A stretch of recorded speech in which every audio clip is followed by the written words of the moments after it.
Okay, Moide Rabbi Sayim. Today is Zayin Cheshvan. Zayin Cheshvan is a Rebbe invented Yom Tov. It really is. The Rebbe made Zayin Cheshvan into a day. Zayin Cheshvan into a day when, I don't know, whoever thought about Zayin Cheshvan. Zayin Cheshvan is a halacha. Last night in Eretz Yisrael, they started saying V'sein Talamota, Livracha.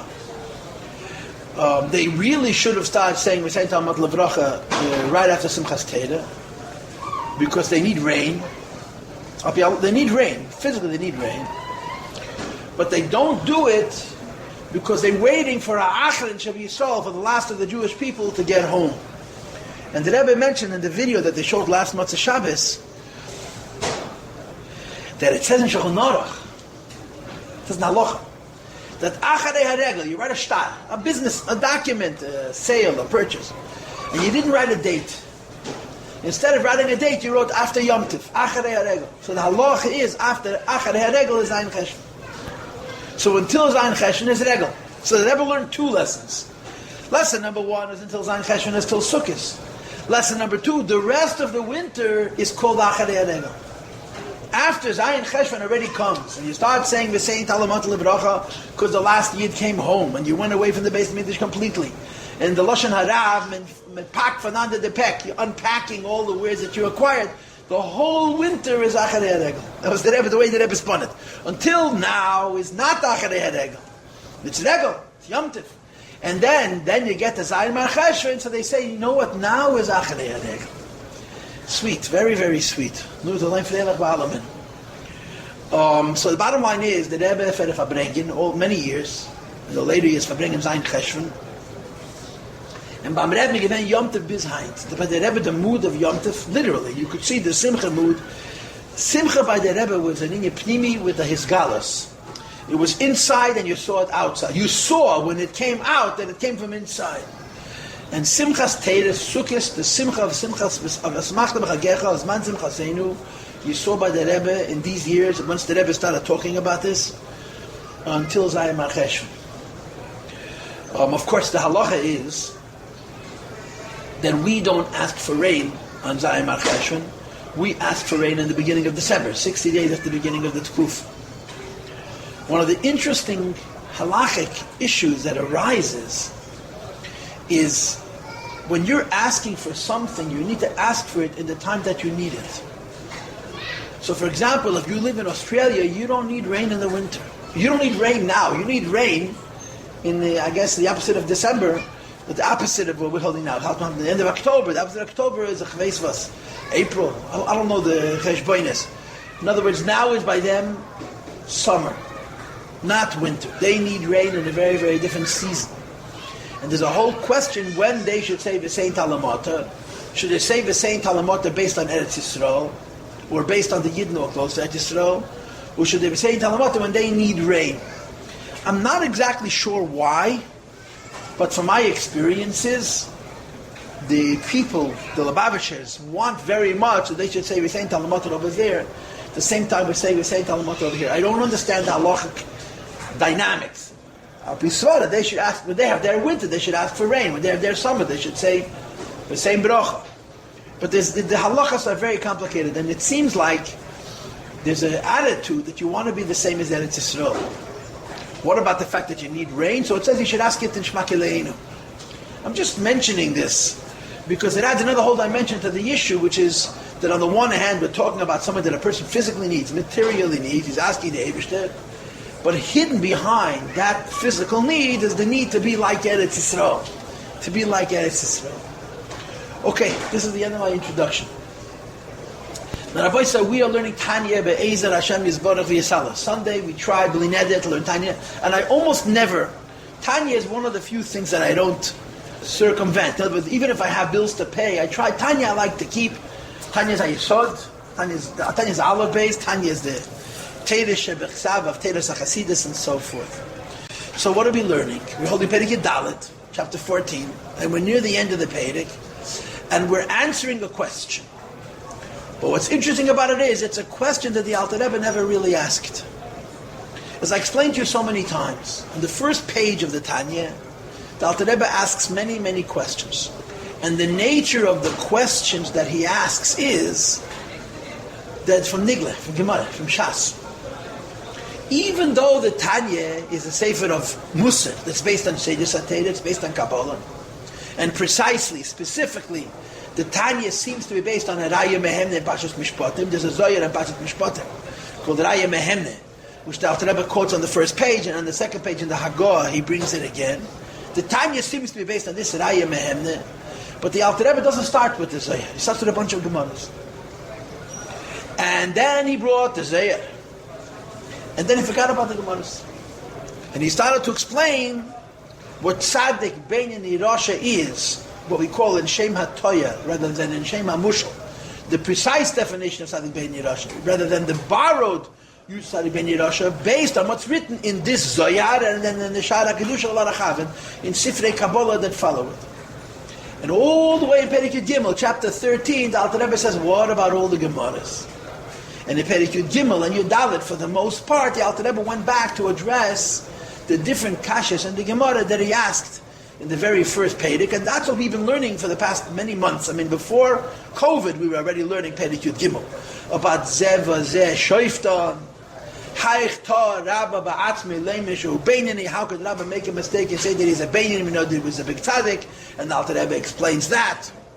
The Alter Rebbe also addressed the question of the emes, is the avodah of a Beinani emes, even though it's moody, and he answered that.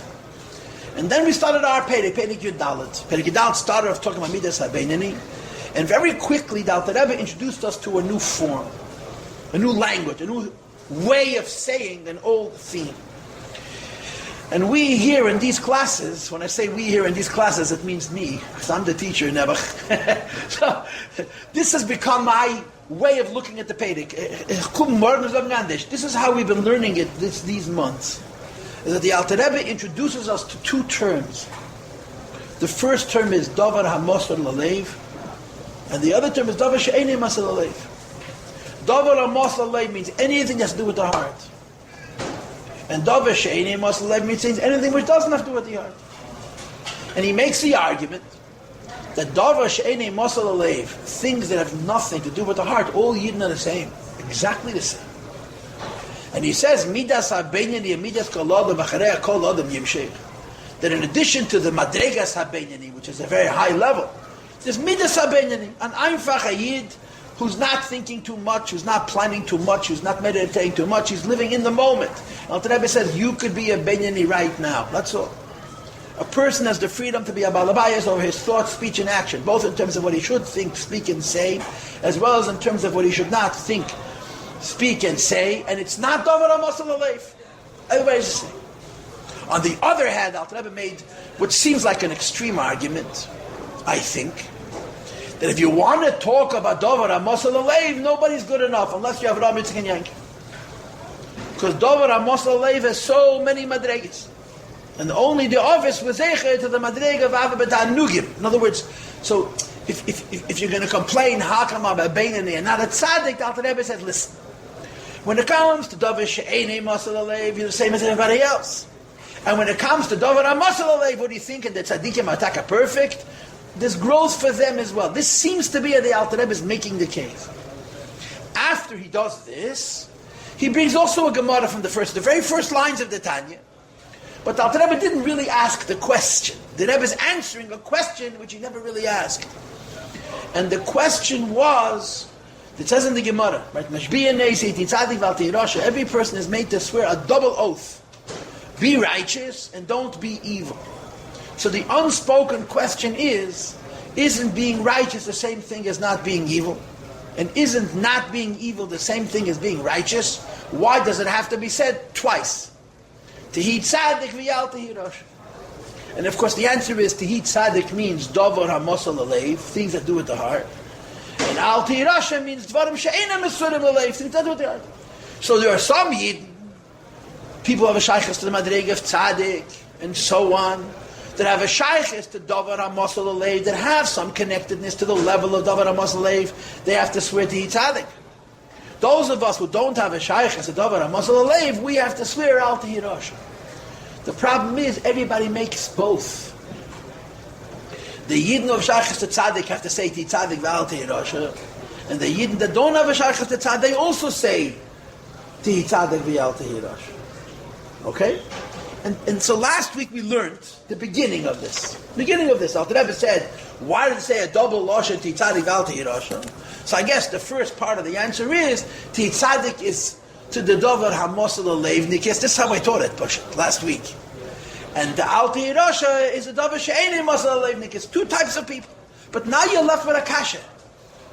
So Hashem should determine the Yidden who are Nishamis, that are in the category of Dover HaMosel Leiv, should make the first part of the Shur.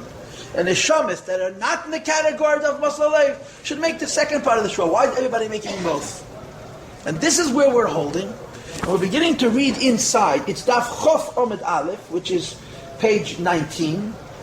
It's 1, 2, 3, 4, 5, 6, 7, 8. It's 8 or 9 lines from the bottom of the page. Ach af al pikei.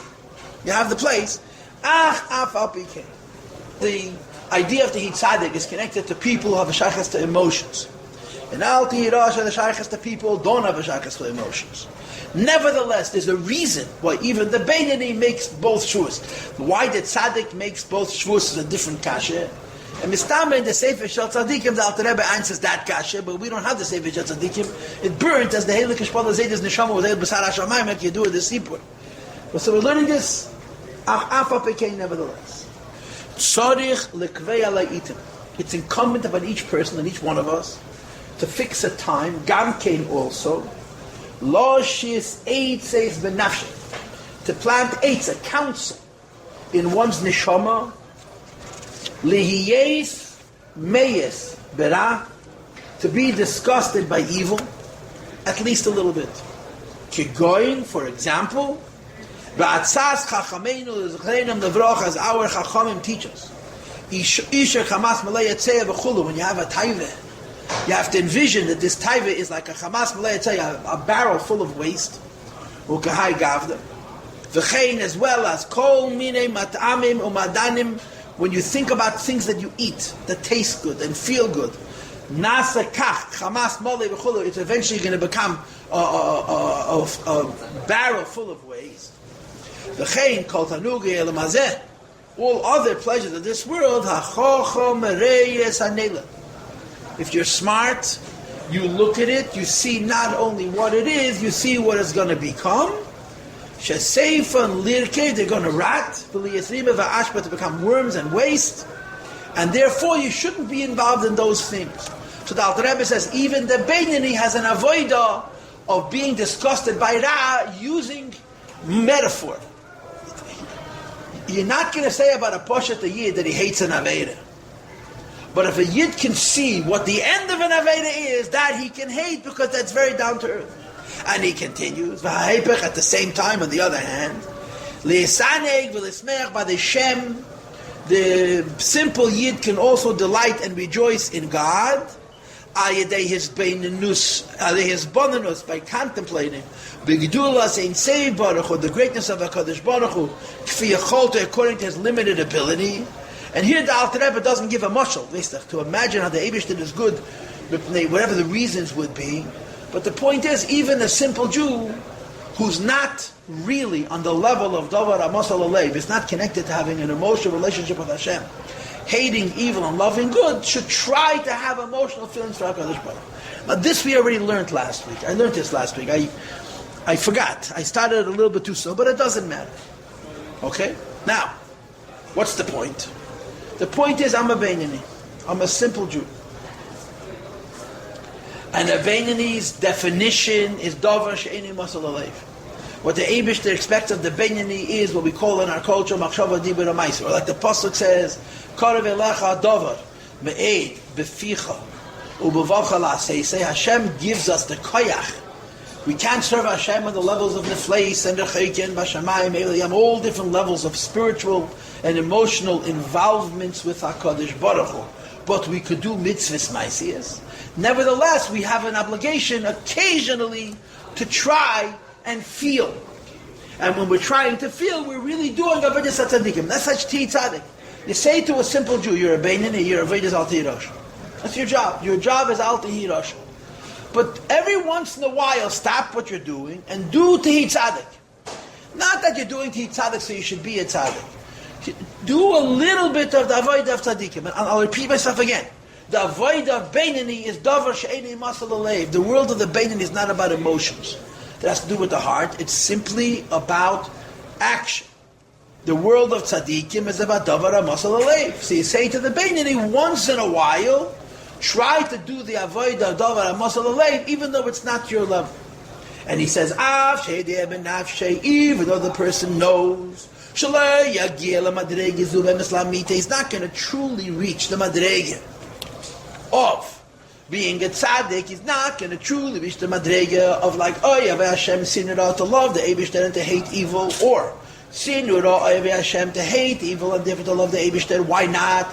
He's not a tzaddik. It's not his domain, it's not his personality, it's not what the Eibishter gave him. He's not in the madrega of Davar HaMasal Alev. Ki'im b'dim yenes. He is thinking about the Ra as schmutz, and is thinking about the Eibishter as beautiful.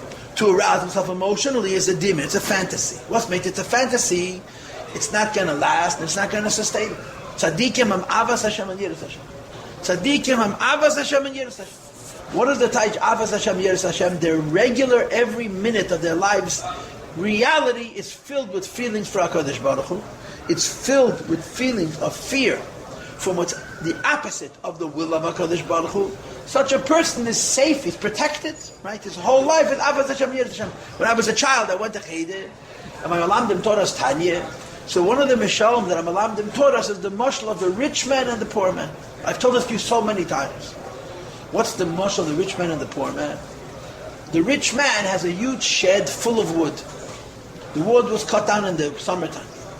Could even be it wasn't cut that summer, it was cut the summer before. And it sits in a room which is dry and there's no water and there's no moisture. So the wood is now tinder, mamish, it's like coals. And it burns beautifully. It doesn't make smell and it doesn't make smoke. It doesn't make a lot of noise. It burns because it's very dry. So the rich man has a shamis or shamoshim, whatever the case is. They come fartog when people are still asleep. They shake around whatever's left in the hearse from the night before. They go to the shed, they bring in a cart with so many logs of wood. They put in a few logs. By the time the family gets up, it's nice and warm. When it starts to get cool, they go back to the cart. They throw in another log or another 2 logs. So a whole day, it's the same temperature. The poor man doesn't have a shed. He goes out into the forest to collect wood, driftwood and straw, and some of it is moist, and some of it is rotten, and some of it is still alive. Yeah, but was kenetan, he's poor, so he collects the wood. He brings it home in the evening, or in the fartog. Everything he collects, he puts into the oven at once, and he makes a fire. Maybe the fire smells, maybe the fire has a lot of smoke, but it makes enormous heat. The poor man's house is hot. The rich man's house is comfortable. The poor man's house is very, very hot. And the parents tell the children, make sure keep the windows and the doors closed, because they have to keep the heat in. Why? Because as the day goes on, they don't have more wood to put on the fire. What they put on the fire in the morning has to last till the next morning. So they go to sleep at night. They can barely maneuver in the house, but there's a little bit of that warmth left over from the morning. So the morning has to be very, very hot, and some of it should remain. So when yeshiva, this was one of the big fabrengen nishni. We had Ramashpia, a bocher and Temchatmimim is lighting a fire for a lifetime. A tzaddik doesn't. He's always in Temchatmimim. So the fire, when you're a Talmud in yeshiva, you have to light a fire. There's to be a bren, a koch. Why? Because right now your entire world is a lakus. Unfortunately, that's not the way it's going to be. So the fire has to be very hot. The tzaddik, he's on a whole day. And of course, the avoidam nimshul of this is the morning is davening. By the Beinani, he lights his fire in the morning. And the fire has to be very hot, because when he finishes davening, the fire is going to go. There's no fuel. Whatever heat he created during davening has to last. A tzaddik, even when he goes to eat breakfast, has avas Hashem and yiras Hashem. Even when he takes a nap, he has avas Hashem and yiras Hashem. Why? He has no yetzer hara, kihorge b'tainis. His oven is a constant temperature. So when the Beinani does Avedas HaTzadikim, when a Beinani tries to develop a love for Hashem and a fear for HaKadosh Baruch Hu in a way that's like Tzadikim, it's not real. Why? The minute he stops, it goes away. He's not a Tzadik. So the Alter Rebbe uses the word dimyonis. It's a fantasy. He's fantasizing, and duchtzach, he's fantasizing about being in the madrega of tzaddik, even though it's not real. Why? Afal pekei, nevertheless, hu yases shalei, turn the page. He has to do his. Why? Number one, lekayim es hashvua. The Eibishter gave him a shvua before his neshama came into this world. And we all swore, as the neshama were in Gan Eden, shemashbiyim tihi tzaddik, the neshama was made to swear that there'll be a tzaddik, and I have to therefore do my part. V'havaya yaseh hatei. If the Eibishter will do as he wishes, the Eibishter wants to become a tzaddik. You know, we mizanin magzim in them. I want to tell you a ma'aseh. And I'm telling you the ma'aseh not to bring up an unpleasantness. I'm telling you a ma'aseh to bring up a truth. When the Alter Rebbe was nostalgic, the Alter Rebbe, the one who wrote the Sefer Tanya Kedusha, his son, the Middle Rebbe, was a man who came kosher. There was some, as the Rebbe says given epis. It wasn't smooth. There was a competition, there was a machlokes, there was politics, yeah. So Talmid had Morazakin, Chassid had Morazakin, the Rebbe's Talmid and Chassidim. So the Rebbe left a will, the Rebbe left a tzavah, not a written tzavah, but a spoken tzavah, with 3 Chassidim, and he told them that it's derech and I is to see to it that al kis'i lo yeshiv zo, that the middle of Rebbe should be malam, okay, and nobody else. So there were Chassidim who went to the others, they went to the Baron Sashela. One of those Chassidim, it says in the Rebbe's Rishimis, was a Chaskel Droyer. I never met a Bechaskel Droyer. He was one of the G'dei Chassid Morazakin. Now, the Rebbe's Chassidim. He davened the whole day, and he wished High Madregas of Avas Hashem and Yiras Hashem. The Midler was Makbid. There's different stories about different Chassidim. When it's verloren the Moich, Chaskel Droyer became a regular person, like me and you. And he used to run in the streets and scream, Vu is Chaskel! He was beside himself. Vu, what happened to Chaskel? This is a story. It's brought in the Rebbe's Rishimis. I didn't make it up. You can't make up a story like that. So now, every person with a half a brain knows. Hakal b'dei shemayim chutz mi'yidish. Right? What does that mean? A person has free will. But a person is created with certain koiches. Yeah, I'm not Chaskel Droyer. You're not Chaskel. The Rebbe's Chassidim. It turns out that in spite of the fact that we believe in free will, and we believe that every person was created with different kishreinis, evidently the Rebbe hot with them to ton. Chaskel Droyer was a big chassid. There was a Chabad chassid. For the Chabad chassid means the Rebbe didn't give him a piece of cake and say, eat it and you'll have Ava V'yireh. The Rebbe gave him a Maimer Chassidus, learn it, break your head, and you'll have Ava V'yireh, but you'll do it yourself. Nevertheless, somehow, in other words, Chabad means, B'koyach atzmei, you have to do it by yourself. If what you do by yourself, upon him, has the shaykhs mit Neibishten. Yeah? So the Alter Rebbe says, Hashem yasa teviyed. The Eibishter made me a pasha to eat.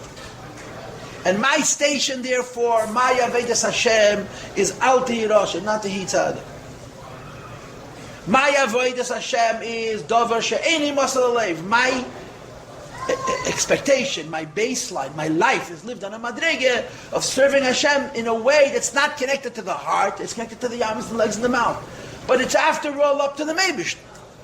And he told me before I was born, before my neshama came into this world, he said to me, Titzadik v'al te'irash. When the Eibush said to me, or the Malachim HaMumunim HaLeiroi, whatever the case, he said to me, Titzadik v'al te'irash, they knew that when they say to me, Tehi Tzadik v'al te'irasha, the only thing that really matters is the al te'irasha. Tehi Tzadik doesn't have a shaykhs to me. But they told it to me anyway. Why would they tell it to me anyway? Because you have to try. This is Al Rebbe's words, yeah?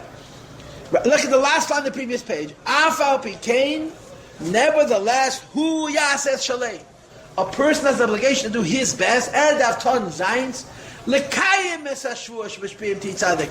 The Eibishter told you 2 things. Ti tzadik v'al tehirasha. Now, realistically speaking, ti tzadik is spoken to one kind of person.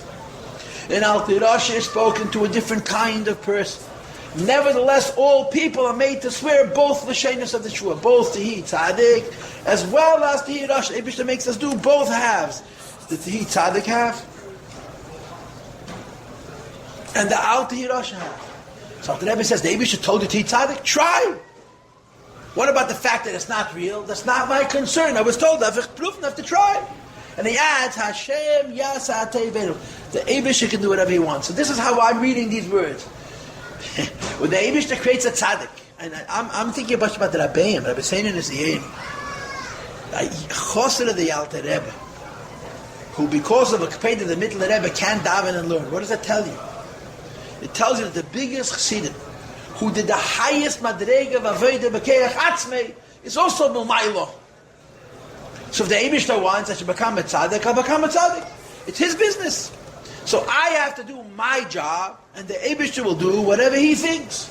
You know, the fun of it must be so nevler. Ich will meine Zayde, Elta Zayde. So it was a big chassid, so nevler, right? So nevler was a very big chassid. He was a god in Nigla Nechsidis. He was a moedinik kop. He was a big Talmid Chacham in Nigla Nechsidis, and he was a oivid. He was a big chassid. But he was a Malamed. He was a Malamed. So clean kinderlach. I'm talking. He was from the early Tmimim. So he got married he got married in Gutta Zeiten, under the Tsar, as if that was Gutta Zeiten. And he was a Malamed by the Geraris. The Geraris were very, very wealthy. They lived in Kremenchuk. So the Levins, my grandmother, my father's mother, was born there in Kremenchuk. I'm imagining. I don't know, but I'm imagining. And he was a Malamed by the Geraris. Then, of course, all the tzaras happened, and everybody lost everything, and Yisrael never remained forever a Malamed, but he was in a different doifen, in a different seer.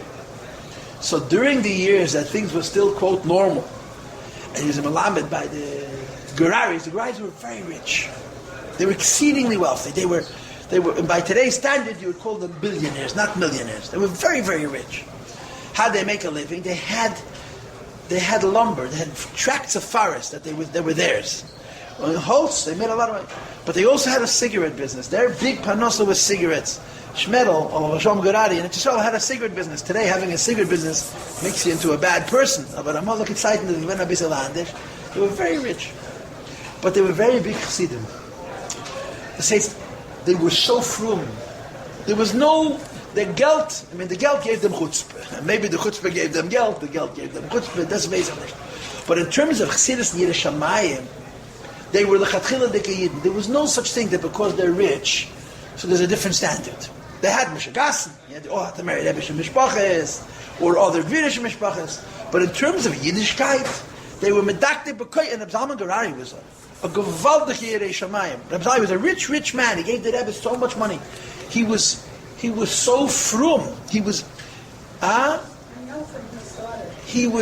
the frumkeit was the geld did not touch his Yerei Shamayim and his Chasidus. Ki huzeh. It's a very special thing in anybody who has that capability. The Rebbe will make you a millionaire tomorrow. It takes a special kind of person that to be a yid without any pshara, even though the Rebbe gave you so much money. It's a big test. And the truth is, the Rebbe would be happy to make us all rich. It's a special kind of Jew. Anyway, so they gedavened, gelernt, gesagt Chassidus. They were Chassidische Yidden. When they came to Lubavitch, they pushed with everybody. They were one of the guys. Before and after, they were the Gvir. So there's Kama V'Kama Sipurim. So anyway, one day the Rebbe Lev walks into his boss. It's this Shmuel Geradi. He was the richest of the three brothers. There was a Shmuel Geradi, there was a Nosson Geradi, and there was a Mendel Geradi. The Mendel Geradi is the father of the Rashag, the Rebbe's Shvager. The Nosson Geradi was in charge of the Geradi. The father of the Geradis that we knew. There was Meishke Geradi, and there was Nosson, and there was his Shmerel, and there was Alma. They had an older brother, there was Hirschel Geradi. Hirschel Geradi, the Rebbe said Nesicha once, have you like 4-part film? It's a like a 4-part film that Mahab Maguf Noki B'Yesi. The Rebbe says in Nesicha, to put on 4 pairs of tefillin, it's a very, very pure body, and therefore it's only for Yechidei Gula. He says, in my times there were people who did it. For example, Hirschel Geradi and Itcha de Masmid. Imagine putting Hirschel Geradi, the same sentence, with Itcha de Masmid. Now, Itcha de Masmid, we know that we don't understand Vasar Yeshmamid. Hirschel Geradi was a very rich Yid. And he was a big chosset. He was killed. I think he was killed by the Nazis. He was the oldest of the brothers. Shmuel, I don't know who Shmuel's choice. There was a Yeshua Folik. I don't know any Gerayos today that are anything for Shmuel. But Shmuel was the richest. He's mamish. The Rebbe Rashab told him, they're buried together. When they moved the Rebbe Rashab in their stuff, they moved him also. His name was Shmuel Gerari, Rebbe Shmuel Gerari. So the story goes that Yisrael never walked into him in Elul. He was saying Tillim, he was davening, and geklokt, he was talking to the Eibishter like a Erlich Yid, in that Rosh Hashanah, Tshuva Getan, whatever his inyanim were. So Rabbi Yisrael tells him, this was Rabbi Yisrael's style. He says, "Dem Vazorg says Shmuel, ich weiß was man wird pasken in der Meile. Du es bleiben der Gewir, und ich bleiben der Melamed. Don't worry. I know what's going to happen. It's ready. I know what's going to be. You'll remain a millionaire. I'm going to remain the Melamed." Now, what was Rabbi Yisrael's kavanah? I don't know exactly what Yisrael's kavanah was. I don't think he was. Maybe he was just trying to be humorous, trying to make a joke, whatever it is. But the Teichen Advarim is that if a person is born with a neshama of a Beinani, they're going to remain a Beinani. If a person is born with the neshama of a tzaddik, they're going to be a tzaddik. That's how it is. Yeah, but it's still Hashem Yasa Teviyenav. The way it is normal, the Gevir bleibt der Gevir, the blind but the Melamed. It doesn't mean the Eibush is not listening to our tefillas. It doesn't mean that the Eibush is not. But this is how the Eibush made the world.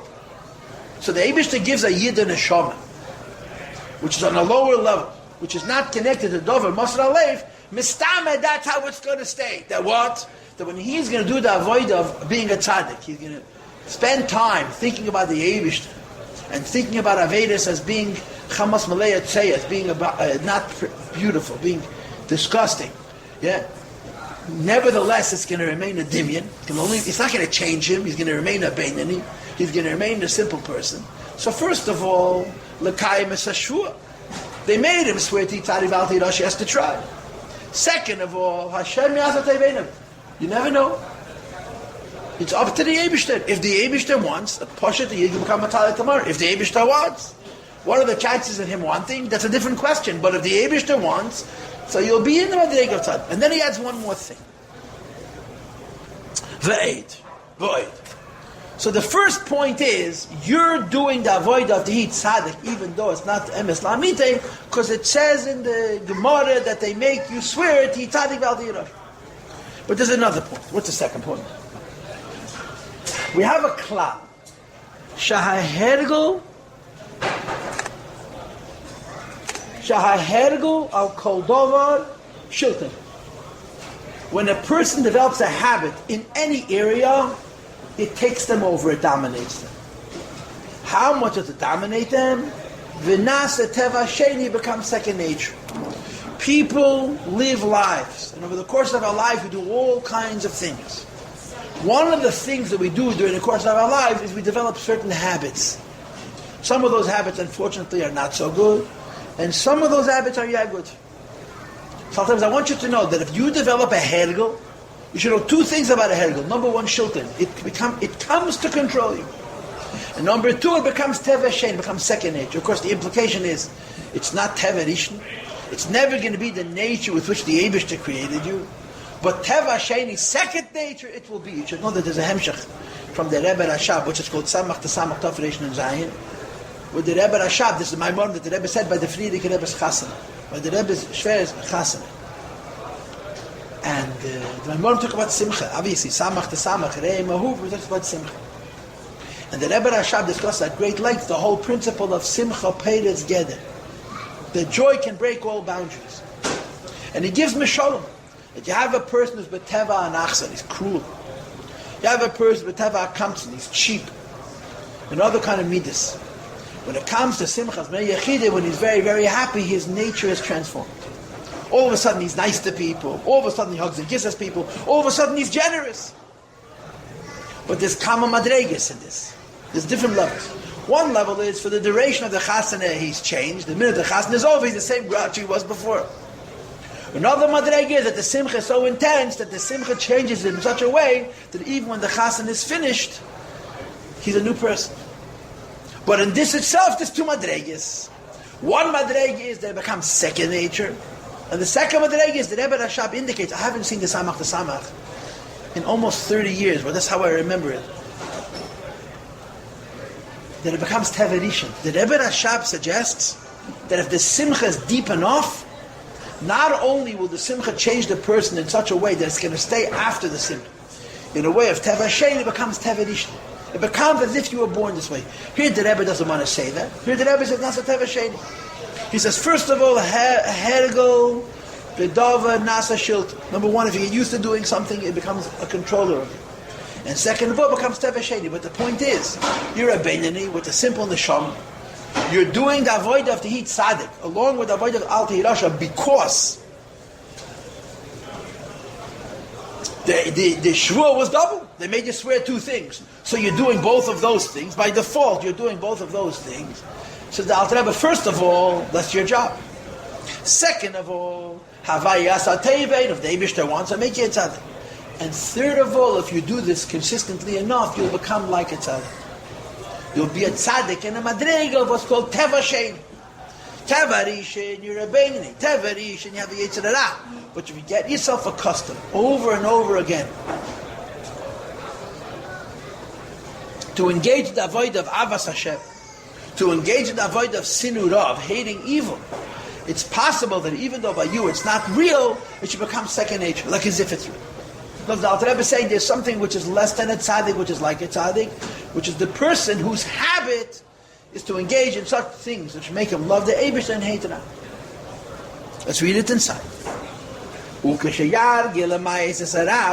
accustoms himself, acclimates himself, gets himself used to being disgusted by evil, a little bit it becomes emes. If you do it long enough, if you do it incessantly enough, it becomes a little bit emes. So the Alter Rebbe is suggesting, first of all, the Gemara says you have to do it. Second of all, Hashem Yasa Tevein. And third of all, on a level of Teva Sheni, on a level of second nature, it can actually happen. If a person accustoms himself, gets himself used to the idea of rejoicing in HaKadosh Baruch Hu, Nimas Ktsas B'yemes, he becomes disgusted with evil a little bit. And a person will get himself used to it, constantly reconsider the joy of the Eibishter, his bonus by contemplating the greatness of HaKadosh Baruch Hu. Says the Alter Rebbe, Harei, emphasis, you're trying your best. You're not just doing Tehit Tzaddik once in a while, you're doing it consistently, you're spending time thinking about how terrible Aved is and so forth and so on. Says Rebbe, Kula Haibuli, you never know. Perhaps. Yara love, Ruach Mimar. The Eibishter is going to pour down upon you a Ruach, a spirit from on high. The Yiske, and you will merit Lebechinas Ruach. Mishedish Ezet Tzaddik. The level of Ruach, which is in the root of some Tzaddik. Shetis Aber boy, which is going to be added to him in a way that's compared to a pregnancy. A second neshama on top of the neshama that he has, which will result in him being like a tzaddik, laved as Hashem. To serve Hashem b'simcha with joy. I mean, which is true, because the Pasuk says, Simchu tzaddikim b'havaya. This trademark of a tzaddik is that he rejoices in HaKadosh Baruch Hu. And it's possible that Eibishter will give you a nitzut of a ruach of some tzaddik, and you'll become like a tzaddik, v'tiskayim b'y be'emes, and then you will be zeicha, that you it will be fulfilled actually, hashvua, the oath, the swear, the shvua of shemashbiyim Tehit Tzaddik.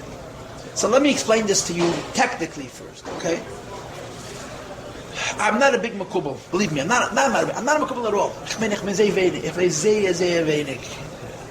From the bits of the Vasach Veis, Veisach Zeh Avenik. I'm not a dos.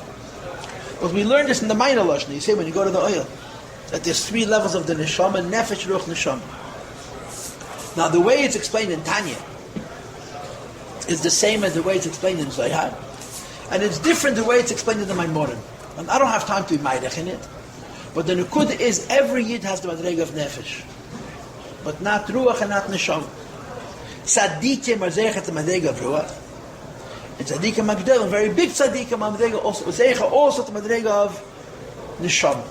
So the Rebbe says a simple yid is the madrega of nefesh. That is about the madrega of nefesh. A tzaddik is on the madrega of ruach.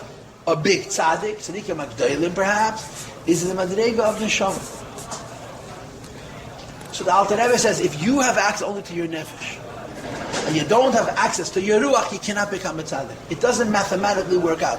The madrega of the neshama called nefesh cannot become a tzaddik, but the ruach could. Problem is, the way Eibush made your nefesh, it covers over your ruach. And because your nefesh covers over your ruach, the way your tchunas are, you'll never be able to become so sincere and so dedicated to the Eibush that the ruach should be in his gala. But you're trying your best. Ule yara love ruach mimar. V'tis aberbe, look inside. V'yiskel lebechinas ruach. Misheresh es etzadish etzadish. The Eibush to give us ruach, let's ruach. The second level of the three, there's nefesh, ruach, neshama. Ruach is already madrega of tzaddik. So Alter Rebbe is saying two things. Saying, number one, you as you are will never become a tzaddik. Why not? It's not in your capability. As Yisrael bleibt the Malamed, and Shmuel bleibt the Gvid. That's how the Eibush made the world. With exceptions, but that's how Eibush made the world. But it's possible that if you do this consistently enough, there will be something called Iber Neshamas, which means the Eibush is going to give you a higher Neshama, which will allow you to achieve Madregas Tzaddik. So the Alter Rebbe says, going back to the question, there are two kinds of Jews. There are Yidden who are connected to David Amos Alev, that they swear to Tzaddik Val Teirash. There are Yidden There are Yidden who are not connected to David Amos Alev, that their Madrega is only Al Tehirasha. But all of them say both things, the Tzaddik Val Teirasha. Says the Alter Rebbe, the Yid whose Madrega is Beinani. The Yid whose Madrega is Al Teirasha should do Avodas HaTzadikim from time to time for many reasons, including this one. Maybe the Eibush will give you a new Ruach, it's not your own, it's somebody else's, and you'll become a Tzaddik B'Mislamid. Okay? Questions? Or a comment? I hope that was clear. Why isn't your Ruach uncovered? Why is it something else? Because your Ruach cannot become uncovered. The way it works is it has to do with Lavushim, it has to do with Eilemes, it has to do with all kinds of factors. Your Neshama, when the Eibush made it, only the Nefesh can be revealed. The Ruach is curled up. To reveal the Ruach by a person whose Olam Madrega of Nefesh, L'chayda, is deeper than this. This is, in order for you to become a Tzad, the Eibush will give you Ruach from somebody else. Because his Neshama, when he lived in this world, was the Madrega of Ruach, so it's easier. But there's two different inyanim. Yechid is called Neshama le-Neshama. In the Zohar you have Nefesh, Ruach, Neshama. And the higher than Neshama is called Neshama le-Neshama. They don't have five, it's only four. Neshama le-Neshama. And the Rebbe talks about Salat and the Mamonim and the Sichas. Okay, are we good? We're good. Verstanden? Yeah? We'll take a break. And in a few minutes we'll do Mitzvah Hayom Yom.